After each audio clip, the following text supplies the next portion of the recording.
I'm Andrew Lee from Rip to Shreds. I played a whole bunch of games from 2023, but none of them are really my favorite or the one I enjoyed the most this year. So instead, my favorite game I played in 2023 is Vampire Survivors.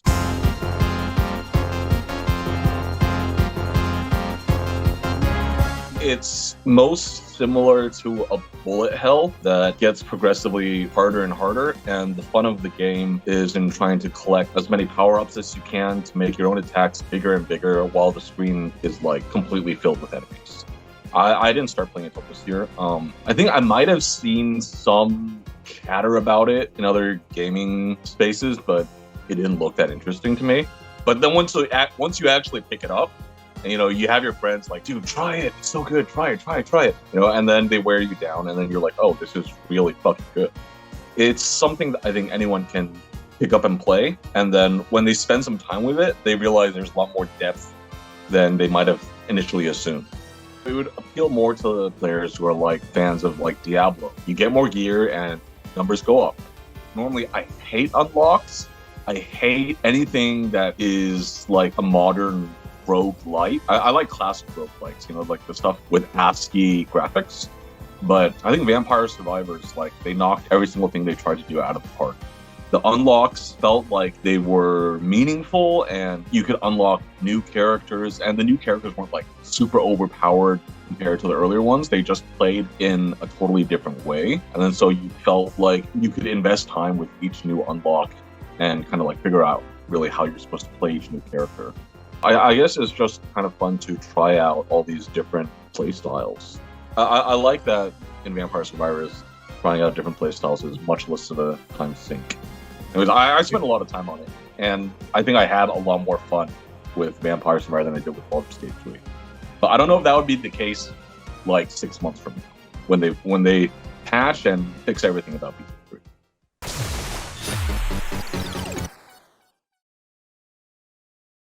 Hey, it's Alan Cassidy from the Black Dahlia Murder, and I don't have a favorite game of 2023, but the game that I enjoyed most this year was The Legend of Zelda: Link's Awakening.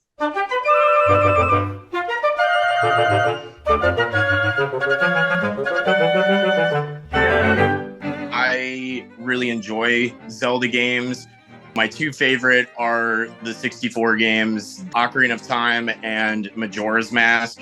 Then I started playing Breath of the Wild this year because I bought a Switch at the beginning of the year, and I was really excited to try the next iteration of a Zelda game on a new console, and quickly found that, wow, things have taken leaps and bounds. It was almost overwhelming. Link's Awakening, and it being a Game Boy game, I've never played any of the Game Boy games either, but I've been interested in knowing what those are like. It was a gift for Christmas from my sister-in-law, and she said it was the very first Zelda game that she ever played, and she really liked it. I can see why, because it's very easy to jump into and not feel like you're lost, only like a couple hours into it or something. Even though it is a Game Boy game, the map is still pretty large. But the nice thing is that it's big enough to feel like, oh, I could do a lot of exploring, but I'm not going to take forever to get from one area to the other. It kind of feels more intuitive rather than throwing you into the middle of this huge open world and being like, you figure it out. The overall look of the game, I like it a lot. The colors and everything, it's so bright and vivid. I think it makes it more fun and exciting. I was kind of embarrassed to admit it to myself in my own head. Running around in that game, I was like, this is a really cute looking game. I could see, lots of people really enjoying the aesthetic of this game. I think Nintendo is killing it, and that is why I am so stoked for whatever they come out with next.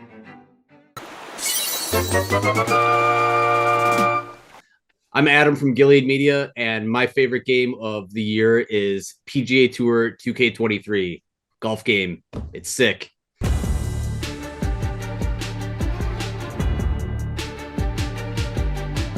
I didn't play a lot of new games because there weren't a lot of games that were for me this year that came out.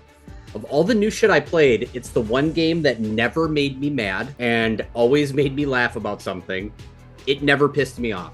I had 100% good time every time I played it. So I think for that reason, it has to be Game of the Year for me. PGA Tour 2K23 is a very refreshing return to like exactly what I like about playing Brain Dead golf game. It's not trying to do a bunch of shit or like be something that's crazy different. You fucking click at the top of the bar and you click at the bottom of the bar to fucking hit your ball. That's what I want in a golf game. I want to angle my shot, pick my club, click twice, and the ball goes. That game just knows exactly what it's supposed to do, and it does it. The other thing I really like about it is the multiplayer mode when you can play against friends. You can customize each of your game settings individually so that if someone that's much more experienced at the game is playing against someone newer and you don't want to just like fucking stomp your friend because they don't play it a lot, you can make your game much more difficult. If you just want to take it easy that night and you want a nightcap with a round of golf and you don't want to think about it, turn all this shit to easy mode, pick club, hit ball. I don't care about beating my friends at a game. I just want everyone to have fun playing the game. I would rather handicap my gameplay to make a better gameplay experience for everybody. Because like, what you fucking stomp your friend at nightcap golf? They're not going to fucking play it anymore. I hate golf. I fucking do not like golf. I love golf game. Speaking as someone that literally has never stepped on a fucking fairway in their life, golf game rips. It's so sick. I have zero desire to step onto the golf, like onto the links. Oh, I love golf game though. Highly recommended for all players. Oh, can you believe it? Hey, what's up? I'm Knox from Enforce, and I don't have a favorite game of 2023, unfortunately. But a game I did like to play this year was Total War Warhammer 3.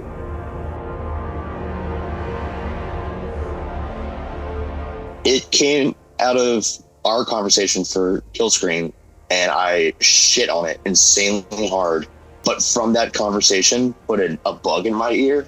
So I finally waited until it was on sale for a decent price. And then I ate it up so much. Damn, I hate to say it, but yes, it's an improvement. There are things that I don't like about it, but it's like stupid shit. Like the user interface is ugly as hell. But that's really all I can complain about. Like, it's not that big of a deal. There's way more factions. The factions that are there have very different starting points, so that's interesting. I thought that made it way different and a lot more difficult.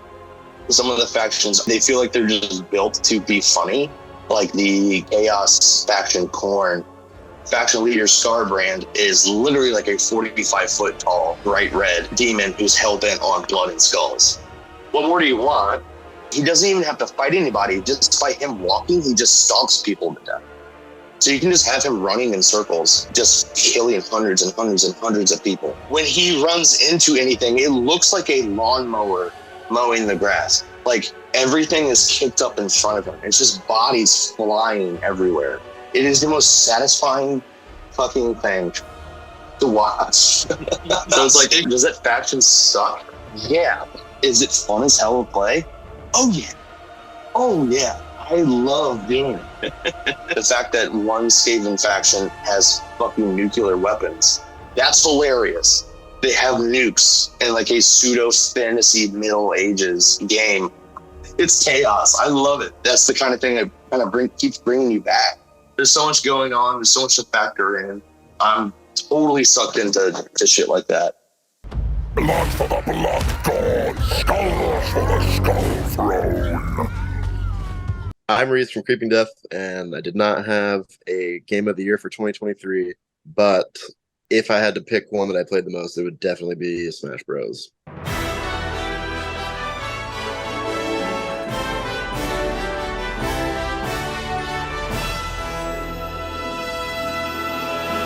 Honestly, I was like pretty out of the loop this year. We were just on the road all the time, you know, and when I was home, I was like, I'm going to sleep for 5 weeks. This is the first year since I was like, before I started gaming, where I kind of like was just under the radar. Like I didn't pay attention to what was coming out. I've kind of reverted back to my Switch a little bit. The reason I started playing Switch again recently is because I'm like, why am I not doing this on tour? And I didn't do it on tour this year, but the second I got home, I was like, all right, let's play some Switch, Smash, Mario Party, drinking games. Like I played a lot of kart too. Honestly, played a lot more Rocket League. And Smash is my favorite for sure. It's like the Smash on Switch is so good. Mario wins! This year I was like, I miss Mario games. This time of the year, it's like I'm seeing a lot of friends and family and stuff, and like Mario is just easy to sit down with the homies. You know what I mean? Even in like a 11 a.m. just have breakfast environment, or like we're having some beers and some friends over. Like it's a very digestible game. All of them are. And they're all fucking fun, and everyone's played them, so it's nostalgia for everybody, you know.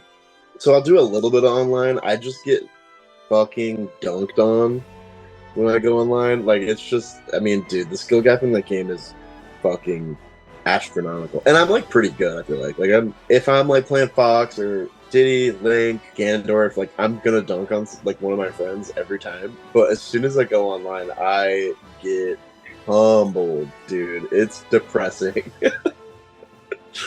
I want to use my Switch on the road as much as possible to justify my purchase.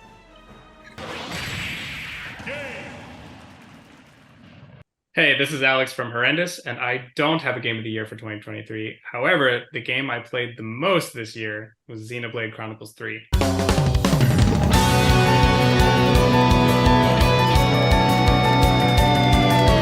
I don't know that there has been a time in my video gaming life that I have like this diligently researched and hoped for the release of this game. I've been deeply invested in the Xenoblade sort of like story progression since it got released in the United States. I could have told you this was going to be the game that means the most to me, and like probably for the next like 5 years. I could have told you that like 2 or 3 years ago. It's a chapter system. You play through a chapter, and then like at the end of that chapter, there's usually like a very long cinematic cutscene. You know, I was getting into like chapter 5, chapter 6, like chapter 7. The feeling of dread of the fact that I'm coming to the end of this path like started to grow pretty magnificently, to the point where as I got later in, I actually like started moving off a little bit. You know, it's a very sad ending in a lot of ways. It's devastating in one sense and also tinged with a kind of hope in another. There's a lot of loss involved. It's compounded by the fact that, as far as we know, this is the end of the series. However, there was a glimmer of hope, because I also knew that there was going to be a DLC, which is essentially a very major backstory for the main story. That gave me like a little bit of relief from the pain that I felt. Though I am an extremely story and narrative focused gamer, I think that Xenoblade 3 is an incredible polishing of the active time battle system, to the point where, in my opinion, it's one of the best active time battle systems I've ever played. So many things are happening all at once that it can be very difficult to keep track, but they give you just enough to hold on to at all times. I need both to be able to strategize, and I have to be quick to some degree, and there's a great balance of the two. I think it's a great game, and if you're looking for a good story, it's going to take you for the ride you're looking for. That'll show her, beyond all doubt, your victory through kindness.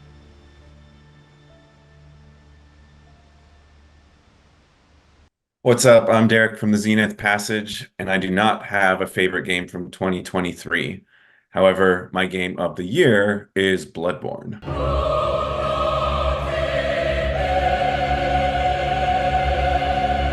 I've played all the other From games. My speed is more like Dark Souls. I played Sekiro and I really hated it, but I enjoyed that I played it. And then like Elden Ring, of course, is like, I think I've said this before, like I think the best game ever. And I was like, it's time to give Bloodborne another chance. It's faster paced than the Souls, but not as fast paced as Sekiro. Maybe I have like that knowledge of how to do it now. I kind of was able to bend to the rules and understand the rules a little better. And then I was like fully in the zone. I still found it really challenging, but what it did was like open me up to like how cool the design was and how like interesting the story is under it all. I started reading about it, and like I tried to go to the gym, and I would like put a YouTube video on about like the lore of Bloodborne, and that's like how long I would be on the cardio machine, you know, and it was like the perfect way to pass time. my girlfriend is signed into her YouTube, and now her algorithm is all fucked up. I find that amusing that her like Beyonce algorithm is mixed up with like Bloodborne lore videos. I know some like Souls-like games did come out this year that are supposed to be pretty damn good. I'm not like closed off to those other games, but something about them just like, you know, like maybe the graphics are too good or the particle effects are like too nice. I don't know. It kind of takes away from like feeling grimy while you're playing this hard ass game. I think another part of it was like, well, have to be able to beat Orphan of Cause. It's like considered the hardest boss in the game, and I beat the hell out of him, and that was like really satisfying, really nice moment of gaming for me. So like I got a lot more out of it the second time than the first time. Farewell, good hunter. May you find your worth in the waking world. Hey, this is Ben Hutcherson from Khemmis and Glacial Tomb, and I'm here to let you know that I didn't have a favorite game that came out this year, but the most important game that I played, the game that I think was probably my favorite of the year, was Dark Souls 2.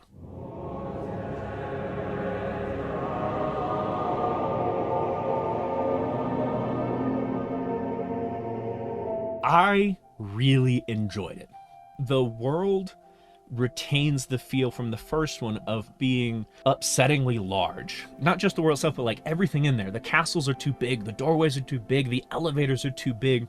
But the world and the storytelling and the way that the player engages with the world feels much more original to me. I went in expecting it to be dog shit, because everyone has said it's dog shit, with the exception of my boy Derek from Tomb Mold, who was like, you gotta play it, you gotta play it, you gotta play it.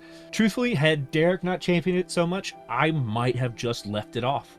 I mean, there's a lot of absolutely valid criticism out there about this game, but also there's a lot of valid criticism about Dark Souls 1.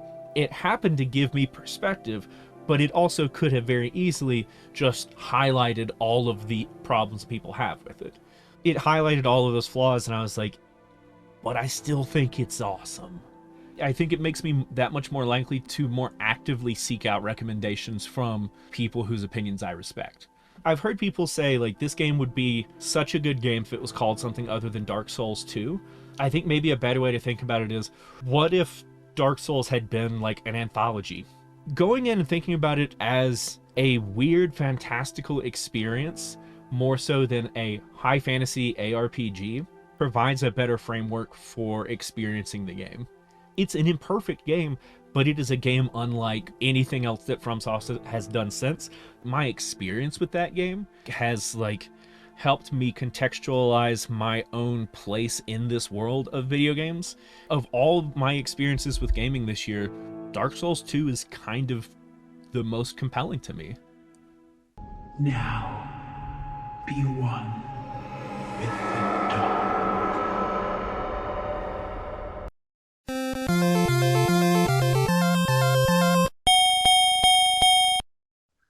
Hi, I'm Mike McKenzie from the Red Chord, and my favorite game in 2023 is My House.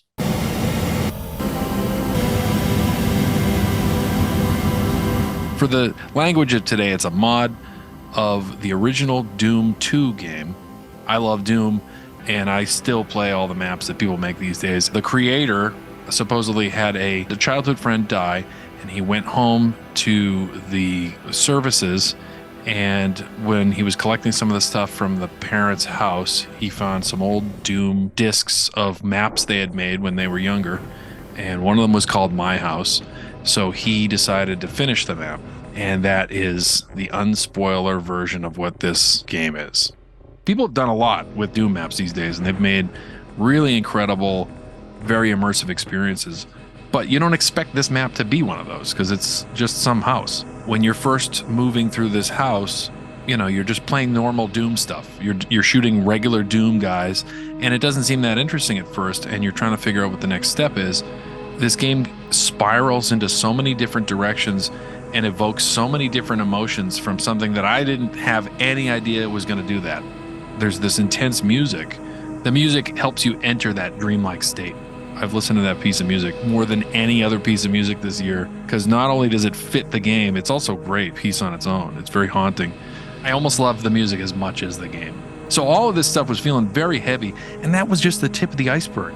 I realized that after multiple playthroughs, there's more stuff that happens. It has multiple endings, and they are all pretty different. That's going to be like at least a yearly replay for me. I'm still thinking about it. I played that in like June or something, June or July, and I've been thinking about it ever since. Even if you don't like Doom or you never played Doom, it's worth it. For a free mod somebody made for Doom, this game outdid games that I paid $60 for, you know? I'm Max from the Black Dahlia Murder, and my favorite game of 2023 was Final Fantasy 16.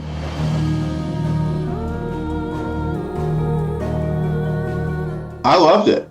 It was one of the best ones I played besides 7 as far as the story. It's in like a high fantasy medieval setting. The voice acting was really great. It wasn't corny. For me, it was more immersive. I think that is a way to keep older people like me to keep playing it. I mean, I grew up with it, but I don't want to stick with it because it's dated. It's very, very dated. It's not new. Even though it's an old franchise, I would like to play something refreshing.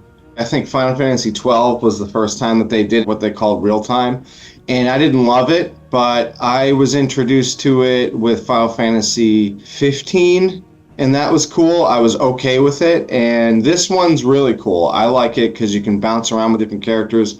I think to get really good at it with the difficult battles, it'll take some time, but I think that it's pretty easy to pick it up overall. Games like God of War and Devil May Cry, like those kind of games did that. It's definitely way more interesting playing it this way because I have played the old one so many times. I saw some critical stuff too when I first got into it, and I didn't run into it. If they want that real anime chibi look, I would say go with some of the reskins like they did with 8 and 7. Maybe do the remake. It is really fun, and you'll get your money's worth out of it. And there's a DLC, and I beat it as soon as I got it, so I need to go back and replay it. It was really good, and I don't think you need to be a Final Fantasy fan to play it, which is also good. You can just jump right in. It's time to find out who we are, once and for all. Hey, this is Rob from One King Down. My game of the year for 2023 is Sea of Stars.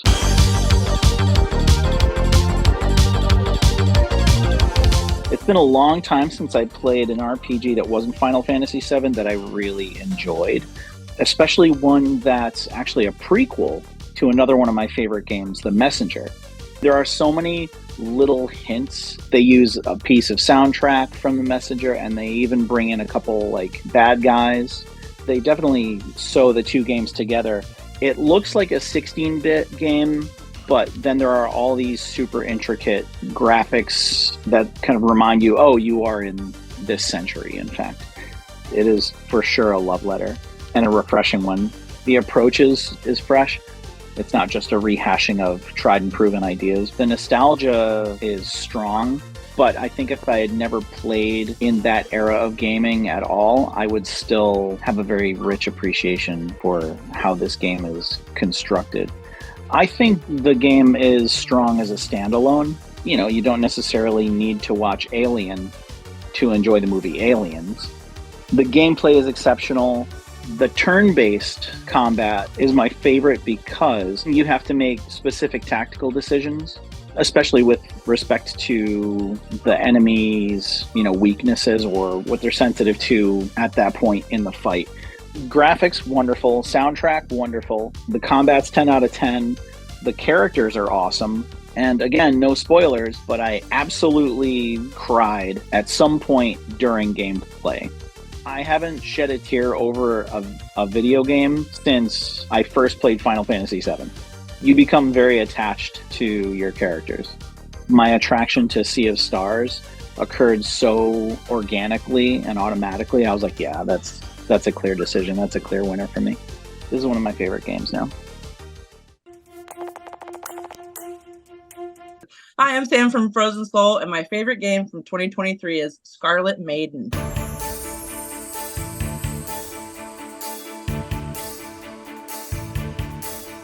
I just randomly bought this game on a whim because it's like a roguelike 8-bit game and it looked really fun. It is slightly pornographic in nature, but I cannot stop playing this game right now. It is so much fun. You're just like this big boobed lady. It's a dungeon crawler type of thing, and you like get swords and spells, and you have to slay these like, other big boob ladies. Porn is not the main focus of the game for me. I don't know why it popped up on my Steam, and I was just like, oh, this looks silly. The gameplay loop is actually really enjoyable. It's like a very well-made game. I thought it would be funny to stream to my friends and be like, ooh. And then they were like, no, you need to get the blah, blah, blah sword and trade it up and like recycle it. And like, it ended up being like everybody was getting in on it. It's just really well done. It's like a little nostalgic just in the graphics. The music is nice in that too. Only 2 dudes made this game, I guess, for the graphics and everything and the art in it. It rules, dude. Like, this game is sick. I knew it wasn't going to be a super, like, treacherous run on it, like a couple days or a week. It's just like a no-brain kind of game, I guess. It's just fun for me right now. It's the end of the year. I've toured 7 months out of this year. Scarlet Maiden is just like, this is nice. Jiggly boobs and killing monsters and, penis swords and stuff. So, like, it's really fun. There's just like a lot of little caveats with the other bigger name titles. I always like to kind of support little guys too. Baldur's Gate rules, and I'm sure that's on everybody's list this year, but I just kind of wanted to be the little one-off weird Scarlet Maiden person.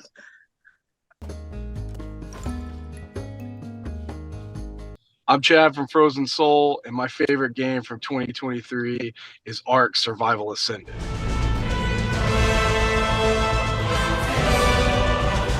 Ark is an open world sandbox survival game. Essentially, you start as a caveman on the beach. You have to build from nothing to crazy bases with turrets and massive advancements. And all the meanwhile, you're befriending dinosaurs and riding them and having to fight off players from stealing all of your stuff. It's a remaster of the original Ark. It's remastered in Unreal 5, and they changed a lot of the game mechanics and stuff, but it's essentially the same game. As far as survival games go, I think I would recommend this over just about any other game in the genre. This is the best one, strictly because like you can use dinosaurs to help you.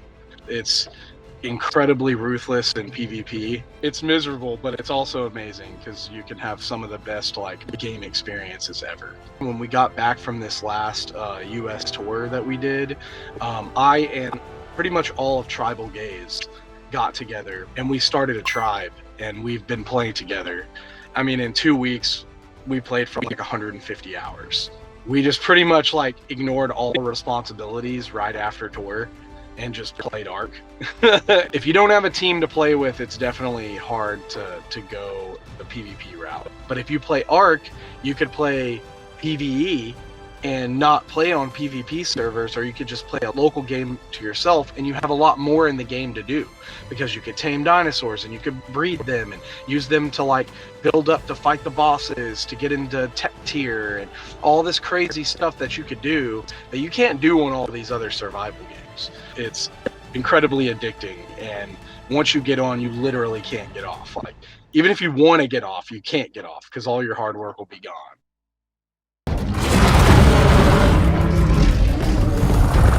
I'm Dustin Davidson from August Burns Red, and my favorite game of 2023 is Mario Wonder. Mario Wonder is my game of the year because I didn't get to play Tears of the Kingdom. So that's because a lot of people will be like, wait, what? It's not Tears of the Kingdom? But no, I didn't even start it because I just was so busy. I pre-ordered the game, downloaded it as soon as it came out, and I never started it because I knew that I wouldn't get through it. And so I was intentionally saving it for 2024. That is why Mario Wonder is my game of the year.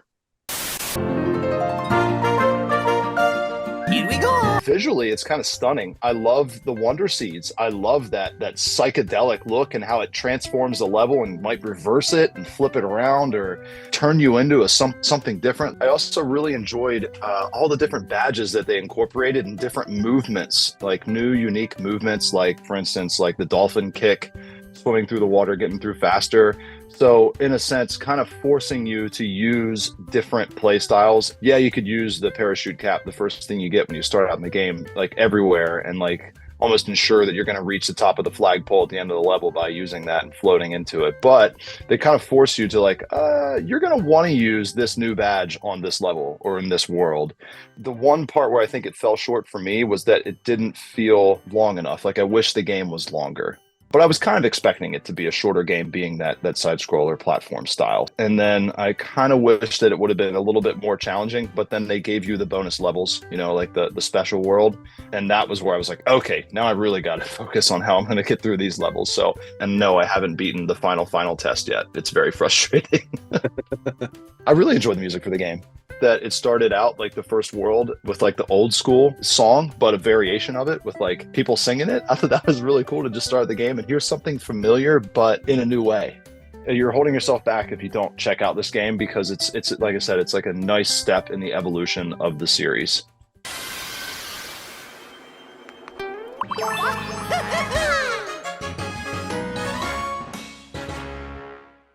Hello, I am ALN from Mizmor, and I would have to say that my favorite game of 2023 was Talos Principle 2.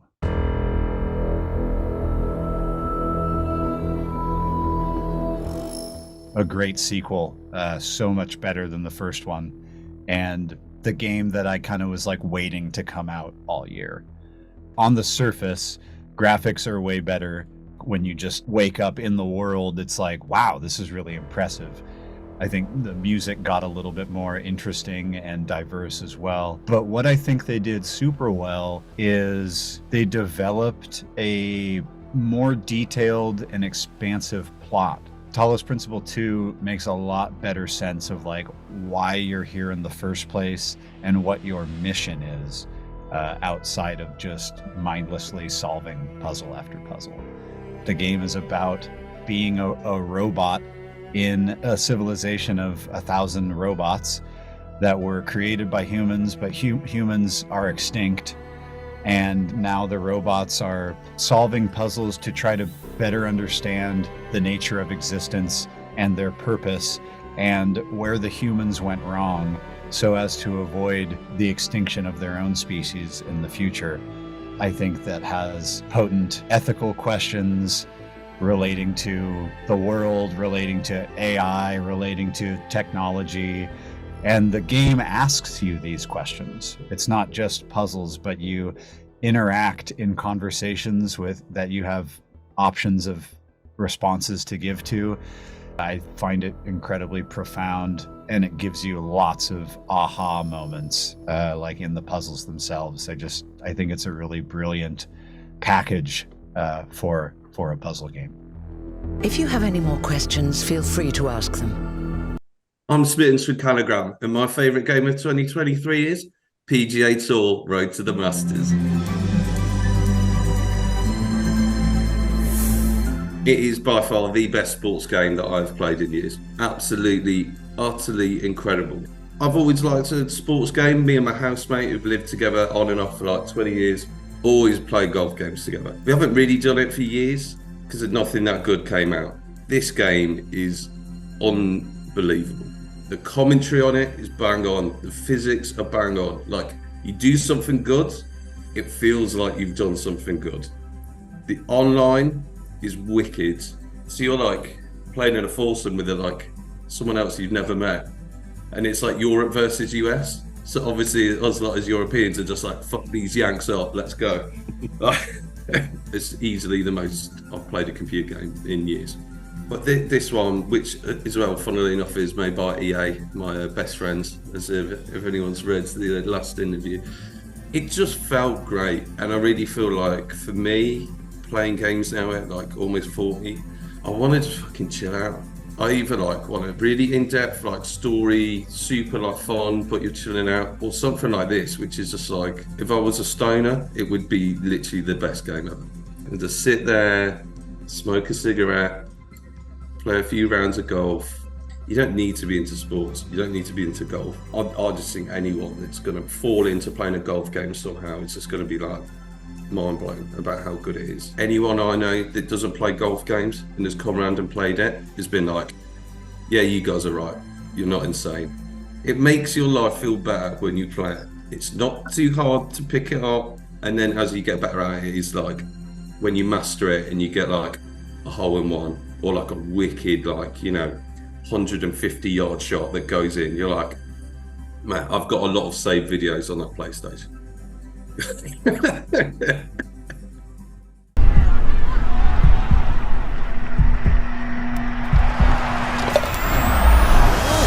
a one. It's a hole in one. I'm Austin from Outer Heaven, and my game of the year is Spider-Man 2.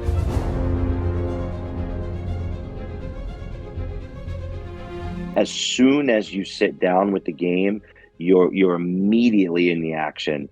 It immediately is fun. The focus on story in this game in particular was even better than the last two. It's nice because they took basically two separate storylines, one that was going on in Spider-Man 1 and one that was going on in the Miles Morales game, and kind of brought them together, which kind of creates this like mega arc for the story. They're really doubling down on characters, building up even villains, from the previous games. On top of that, being able to play as Venom was really awesome. The traversal, which is like a total upgrade from the first Spider-Man game or the Miles Morales game. For like a person who's old enough to have played the early Spider-Man games where the web swinging was absolutely disgusting and horrible, to go to something like this, everything is so smooth. Then you have like skill trees where you have a skill tree for Peter, you have a skill tree for Miles, and then you have a skill tree where it affects both the characters. So you have 3 different skill trees.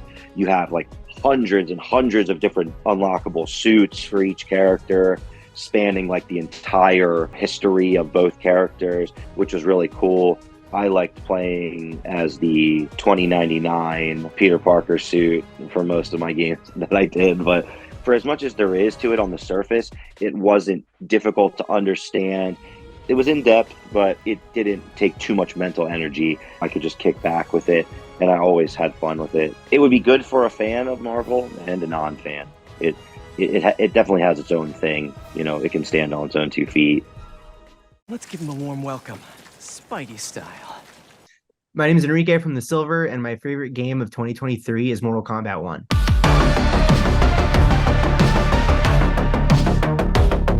I've always just been obsessed with competitive fighting games. I'm not very good at them. I'm decent at Tekken, I'll tell anybody that. And Mortal Kombat has always been the game that I felt like I was the worst at. With Mortal Kombat in particular, I've always been like keen on trying out the new games because it's like one of the fighting games that continually tries to reinvent itself.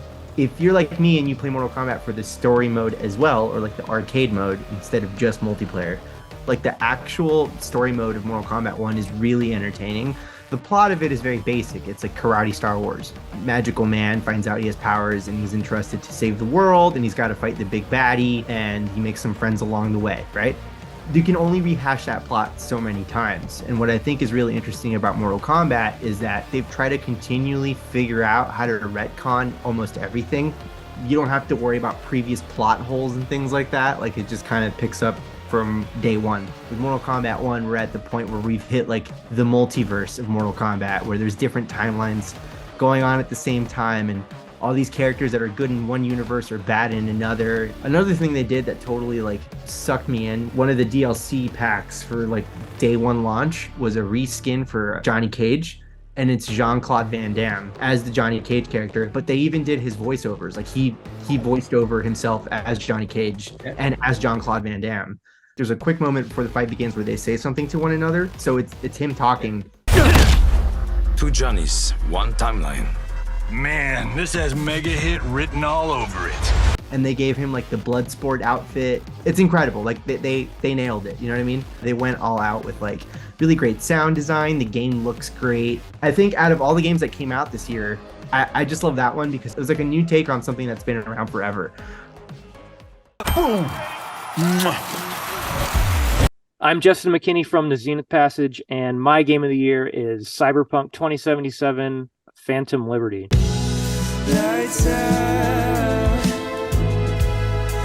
Besides, I guess, the Harry Potter game, it's like the most immersive game since probably Red Dead or Skyrim.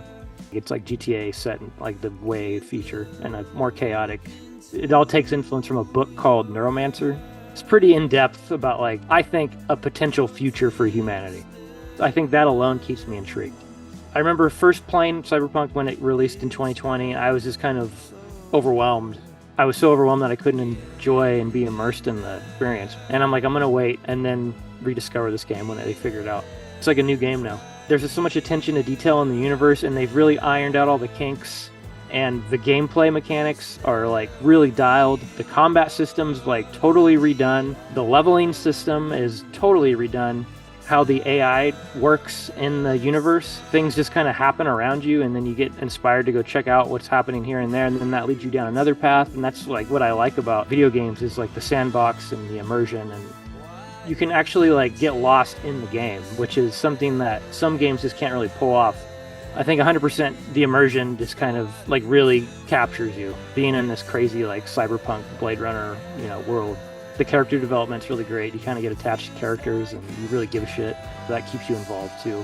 They have like radio stations, and they have like a metal radio station. The soundtrack is amazing, and like there's like a lot of cool black metal on there, a lot of cool industrial music, cool synthwave too. It's like everything is really awesome about it. I think Health has a song or two on there too, which is pretty sick. But I think that now that this shit happened to them, I think they can't fuck up next time. And like the fact that they turned it around and finished the game, like kind of like what Hello Games did with No Man's Sky, like they realized they fucked up, but they just keep delivering. Like they've kind of really refined everything and turned it into like a finished game that I think deserves a lot of praise. Absolutely check it out. Seems we're all on the same page now, V. I'm Serena Cherry from Svalbard, and my game of the year is Dave the Diver.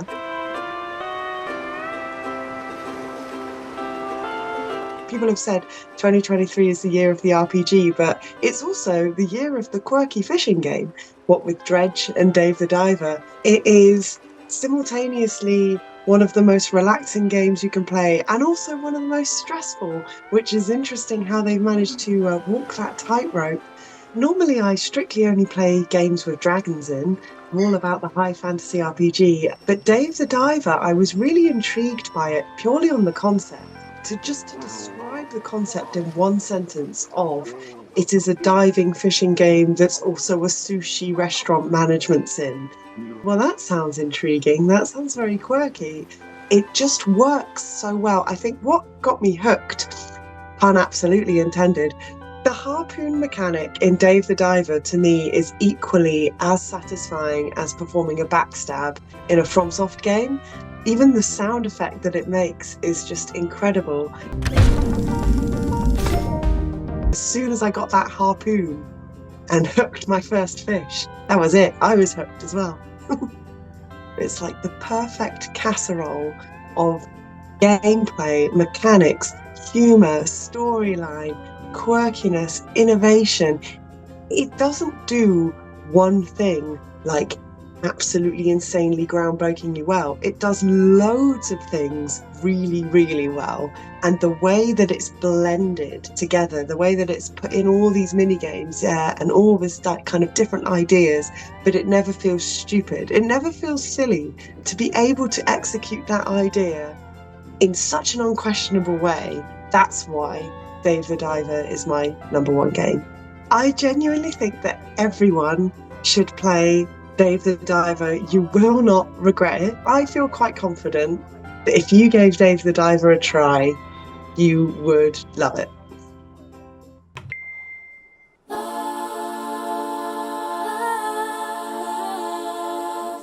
I'm Derek from Tomb Mold, and my favorite game of 2023 was Escape from Lavender Island.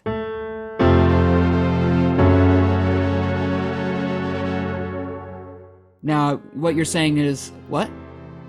That is a game made by a guy named Jeremy Couillard. It's not a big game. You can probably play it in 6 hours. It's a very surreal looking game. The graphics are very out there. It's super colorful, very vibrant. It's basically a sort of open world, third person explorer game. You fly around and you talk to people. You unlock these stories about people who live in this place called Lavender Island. The idea is that someone wakes up from a dream where they're dreaming about this world only to realize the world they were dreaming about is the world that they live in. The slice of life stories that you unravel as you go through the game, they were so touching and well written. It's like if Raymond Carver lived in the age of Vaporwave. When I played it, it was actually around the time that the new Tumult record came out. So I had started it, and then we had left to go play a couple shows, and it was kind of all I could think about. It just like lived in my head. The music's awesome by, I think his name's Chris Perello, but the game includes like a 1 hour, how would you describe it? You just press play, and it's like first person view, like almost like just like a through the game. Sometimes I don't want to play a game, I just kind of want the visuals there, you know? It's really nice. I think you can buy it for like $10. It's really awesome. It's clearly a labor of love, and the art in it is incredible. It shows like these multiple sides of someone through their artwork. I fucking loved it, man. I really loved it. It was really good. I can't wait for like another few years and he can make another game or something, but it was a great year for games. I played a lot of stuff, and this one stuck with me the most.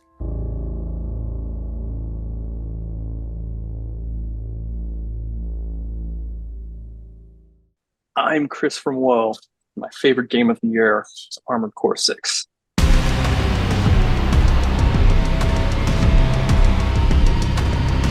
If nothing else, Armored Core 6 really surprised me with the way its plot slowly hooked its claws into my brain. This game is really interesting because your character never talks. You're just a fly on the wall.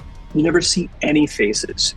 All of the dialogue is through the radio when you're in the ship or between missions. And you pick up little pieces of lore, you'll find items, and they'll fill in the gaps. It's nice because you can play it for a few minutes at a time. It doesn't demand the commitment that like a modern open world RPG does. You can jump in, you can play it for a few minutes and think about. Armored Core was wonderful for that. It's not like brutal from the get-go the way from games tend to be. It's a lot more forgiving. You can button mash your way through a lot of things. I did New Game Plus. Like I beat it repeatedly to get the real ending. You have to play it 3 times. And each time I was like, fuck yeah, let's keep going. I want to see more. I need to know more. I became a completionist for it. It's a testament to the world building that they do and the gameplay being so enjoyable that I can play a lot of the same missions and just like, oh, this time I wonder if there's going to be something new here. I was excited for it. And when it finished, I was like, man, I wish there was a New Game Plus, you know, or I can't wait for the expansion to come out. On top of that, it also does the From Software thing of it forces you to get better. By the end of the game, when you go back to the first playthrough, like sure, you're a lot more powerful, but you play it and you realize like I could start this entire game over and I can tear through it. I, as an individual, am a killing machine. It's brilliant. Absolutely brilliant. It's incredible. Enemy systems down. It's silent. I'm Crow from Capra, and my favorite game from 2023 is the Texas Chainsaw Massacre.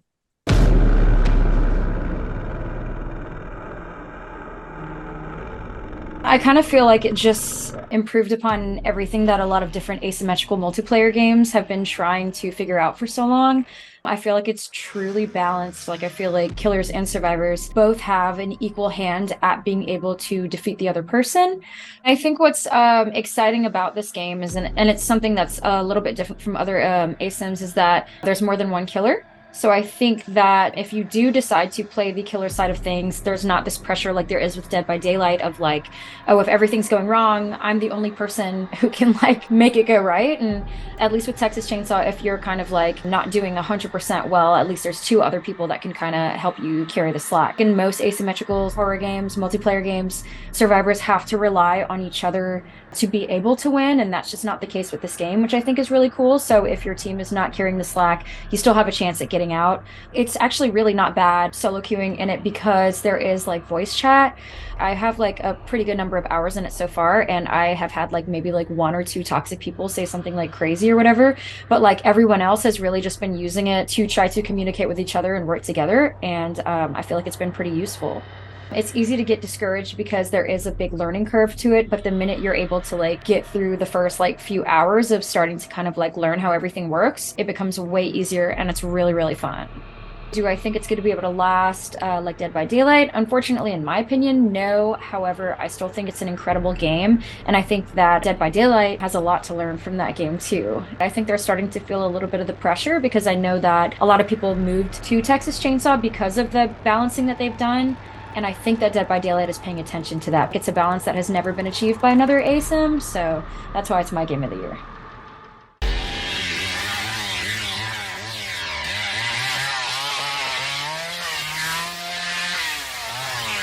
I'm Tyler, guitar in Capra, and my game of the year is Lies of P.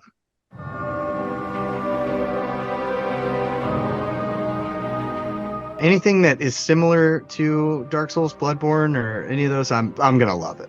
What I love about Dark Souls and Bloodborne, Sekiro, and everything From Software does is just that it's very smooth. Like the way the gameplay is. Like if you want to dash, like you're dashing right now. Clearly, they were going for a Bloodborne type game, and they nailed it. Great, fun to play. Everything's smooth, control wise, and I honestly think it's a little bit easier. From Software is kind of notoriously like it's challenging, and so is Lies of P. However, I don't think it's the same level of challenging. It's like somebody was a really big fan of Bloodborne, and they were like, let's just make our version of it. You still have to learn like movesets of bosses, and you still have to go in with the right equipment and learn their weaknesses and everything. So there's still challenge to it. I just don't think it's as difficult. It's almost like a tutorial boss, but like the first one that I fought, it definitely beat me up for a while till I learned the moveset and got it down and realized, okay, I got to use this on my weapon right now, or now I got to go back out in the world and level up. Honestly, I love the Souls-like, Soulsborne, Gothic, H.P. Lovecraft world. The last time we talked, one of my big things about games was just not holding your hand through it or not telling you where to go. Or it's pretty similar in the way of like picking up items, figuring out who dropped that item, or tying it into different bosses. And if you want to hunt the story down, go for it. Hunt the story down. I love that they're incorporating that. I love that you have to like really look at what you're picking up and what you're taking with you, and that find the story from that. They want Bloodborne too, which maybe. We'll see. I hope. It's a dream come true. Seeing you like this.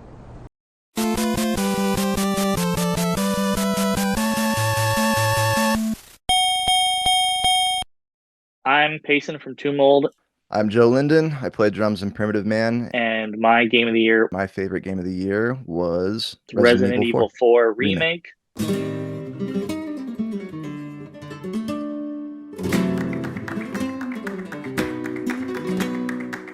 Pretty expected answer for me. I think it was probably my game of the year before I even played it. I think what I liked the most about RE4 is the entire experience, in that I was excited for it to come out. I really enjoyed the original. The remake delivered for me. I really enjoyed that it was like a full ground up remake.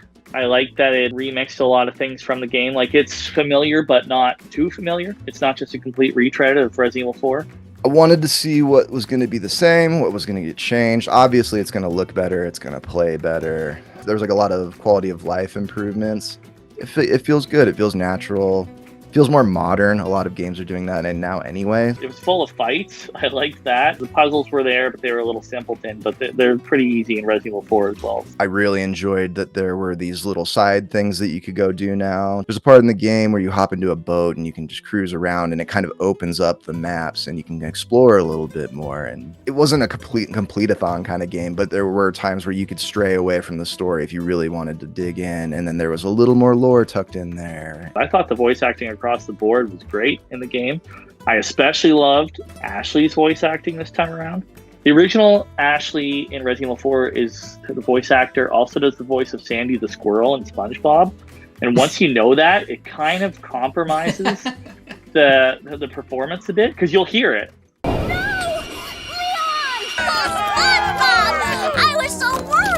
But this new one was really good. She had a lot of personality. There's a part where you're getting attacked by the suits of armor and she's losing her shit, and it's awesome. It unfortunately lost a little bit of its humor, especially with the characters of Ramon Salazar and Sadler, the big bad. They're much campier in the original, and they're a lot more memorable.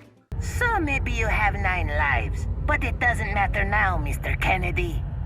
I've sent my right hand to dispose of you. Your right hand comes off? If you want a carbon copy game, play the original, because the original is still fucking awesome. Resident Evil 4 is one of the greatest games ever made. I used to play 4 every October, the original Resident Evil 4. And I think it's going to be really tough to go back now and do that. I will, because I need to hear some of those lines that didn't make it into the remake. It was just a nice entree for the year. Where's everyone going? Bingo? Hi, I'm Jesse from Escuela Grind. I'm Chrissy from Escuela Grind. I'm Josh from Pupil Slicer, and my favorite game of 2023 is... My game of the year this year. My game of the year for 2023 is Tears of the Kingdom. Tears of the Kingdom. Legends of Zelda, Tears of the Kingdom.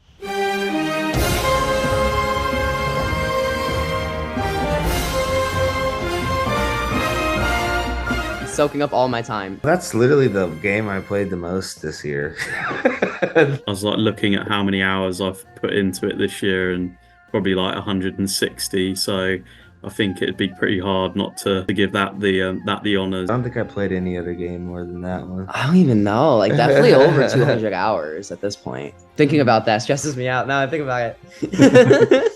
Tears of the Kingdom's just a treat for people who like sandboxes and gameplay that allows the player to do what they want and let go of their hands. I was a little bit skeptical of going back to the same map again and exploring the same places. There's so much more to a world I already just discovered. It kind of melted my brain. They've also have expanded on the map. There's the depths. The depths.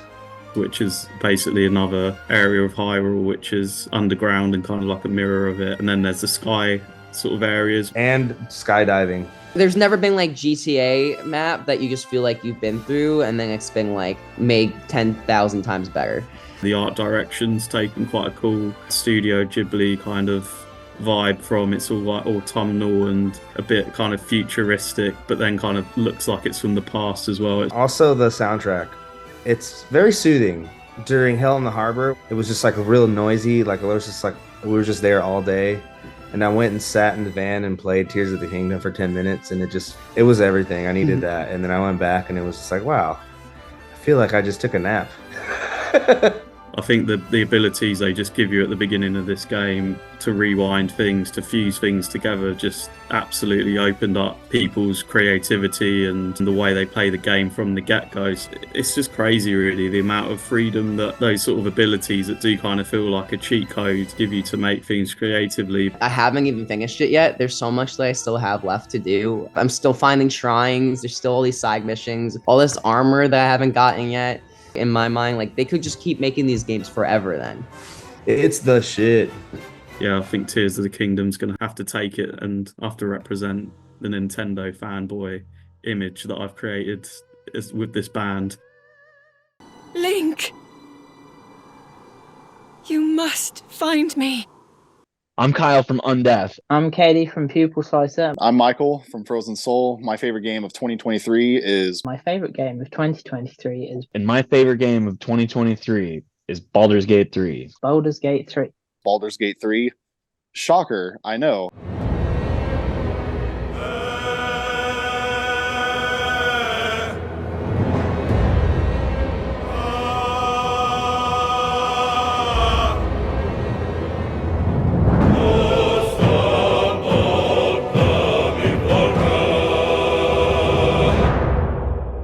I mean, what can you say that hasn't already been said? It's like the greatest RPG of all time. Well, that's probably everybody else's fucking favorite game this year, but it deserves it. It's a fucking amazing game. The story of Baldur's Gate 3 is wildly unpredictable from the beginning. You really don't know what the fuck is going on. You wake up in Avernus, which is like the first layer of hell in Faerun. You wake up on a Mind Flayer ship cruising through hell, and you have like a fucking Mind Flayer tadpole in your brain. And then, you know, hijinks ensue from there. All your choices matter. All the characters are fully fleshed out. You've got like 10 dialogue options, and every dialogue, half of them will be about things you've done previously in the game. If you can think about something, you can do it. Just being able to do whatever the fuck you want, and there's so many options, and even like the littlest thing affects the greater outcome of shit you don't even know is going to happen. It's just like, that to me is so appealing. The ability that the devs had to like predict what players would want to do and actually implement all of those types of things into the game too, that's another huge highlight.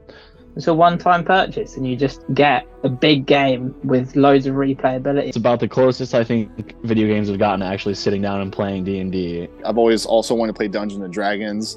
I had no D&D experience prior. All the people I talked to was like, oh, this is basically like D&D in video game form. And I'm like, well, that's fucking sick.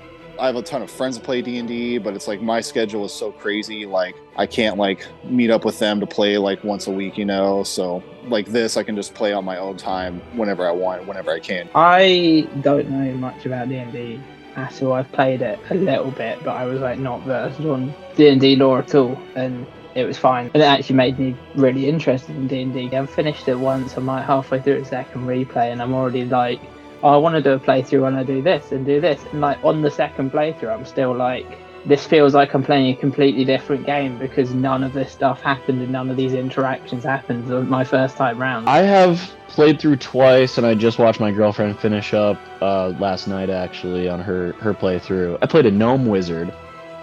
I love playing gnomes, dude. My girlfriend hates it, but I love gnomes in all fantasy. I play a drow bard. I'm like a support, so I kind of like buff up my teammates and debuff the enemies, and then my friends just go in fucking swinging their axes and their swords and shit.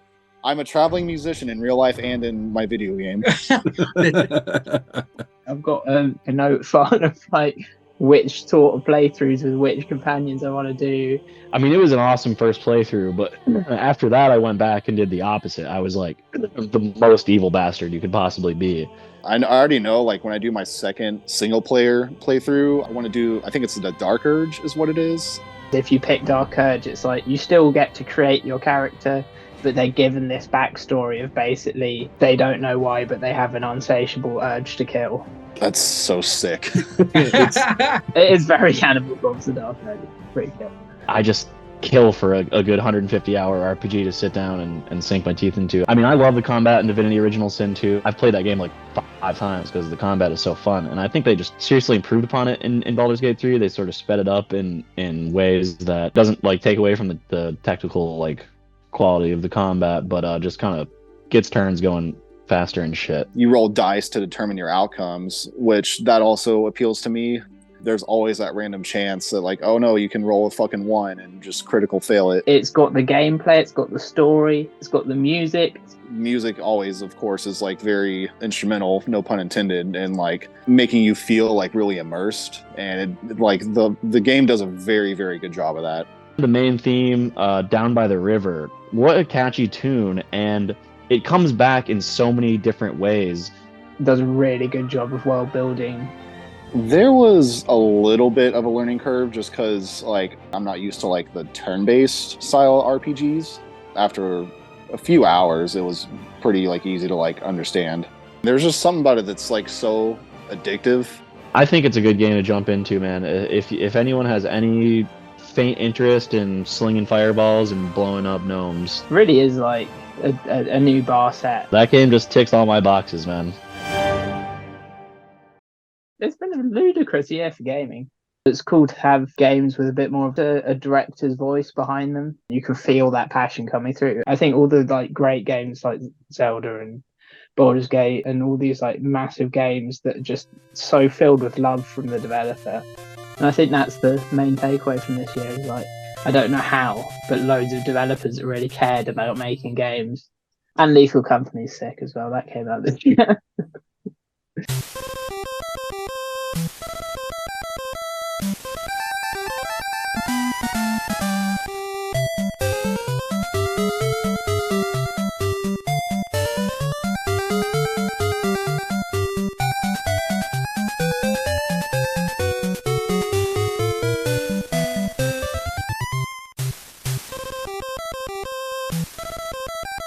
I got a high score on it one day when I was waiting for my personal pan pizza, and I plugged in my name as ASS, and my dad yelled at me.